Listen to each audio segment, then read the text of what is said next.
Perkz after G2 went 2-0 this week. Congratulations. Thank you.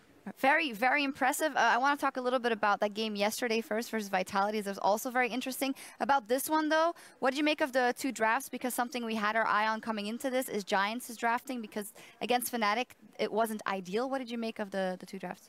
Well, I think actually leaving Nino open ever is not a good idea. If you want to win, you know. But they did get like a good trade-off, like Braum, Kalista, which is like two strongest champs on the roles. So I guess that was fine. They had some tank and like Azir too. Actually, I don't think Azir was a good pick, because Azir is good against tanks, like which can shed tanks and they cannot come to him. But versus squishy poke, like we had Ezreal in Italy, it's a really bad pick, and especially Lulu speed up, and he couldn't do anything. So what else could he have picked? I don't know. No, nothing. Oh, you don't want know. Poor xPePii having no counter pick right there. You're Lulu. We've seen it a few times. I see you like to copy Faker with the build as well. Tell me about it. Frost Queens into Lichbane. I think the build is really good because you get you buy Frostfang on first base, which is like 100% mana regen. It's super OP. Like it's like Morello, you know, with 800 gold. And then you get Frost Queen, which can like you can like slow people or like just find out where they are, so you don't have to face check. And just Lichbane second is for like movement speed and more damage output. And then you go into like Rabadons, Ludens, whatever you like for damage, and yeah, you cannot see it, but I did the most damage in the game.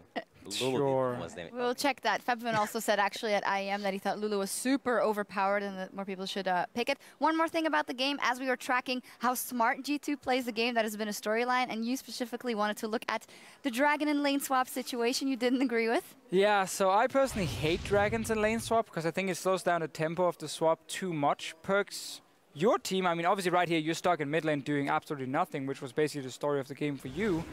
But why are you guys going dragon here in the swap? I have no clue. You have to ask my team about that one. So this is just a team call you're not part of. I don't think that's actually that good, because we just lose on tempo. Like they get to tier 2 faster, and then they get actually tier 3, but which was still actually okay, I think. But yeah, shouldn't have happened. But so in this situation now, where Giants obviously pushing down, get this tower, it's too late for you guys to recall because you're trying to mirror what they're doing. When you lose that inhib tower, how impactful is that? Because technically it gives you guys like a complete dead lane where the enemy team can barely farm because the lane is so long and there's no tower to bounce it back. Do you actually feel like taking that trade potentially for Dragon, for inhib tower is okay? Well, I think it's okay, yeah, because like even if this game wasn't like so stomp, we would get like more dragons. Like second dragon is actually pretty good right now. Like there's so much damage in turrets, you get to push way faster, and third dragon is always good for like a lot of movement speed. So I think getting the dragon was an okay trade, but maybe we shouldn't have done it. We're gonna discuss it. I mean, a lot of this also goes like 30 seconds earlier. Ezreal were like slow pushing out the bot lane to then go dragon, so they actually fell super far behind the tempo also before the dragon started. Yeah, but you won the game and you're 2-0 this week, so I gotta ask you about your form right now. Of course, yesterday a very smart game versus Vitality, and Kikis said that you guys are actively working on that. How much did scrimming international teams from IEM help? I saw you guys tweeting a lot. Don't want to put words in your mouth. Well, scrimming international teams, we actually only got to scrim one team, and I wouldn't want to talk about it. I don't think it helped us at all. They are even more clueless than we are in the macro place, so... Let me guess, LPL team. I think you're right. Right. Okay. I mean, it must have given something, right? Maybe some new picks or anything? I think we got some picks, maybe some strategies as well. And like seeing them play, it's like reflecting on us like before, only aggro, you know.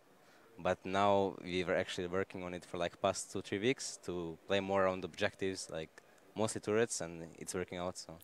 So how do you guys practice it? Like, is it Youngbuck after every scrim saying like, guys, okay, next game, you know, we have to get 5 dragons, or we got to remember to call this and this and this and play around towers this way, or like what specifically are you guys changing? Is it just in-game in the shot calling?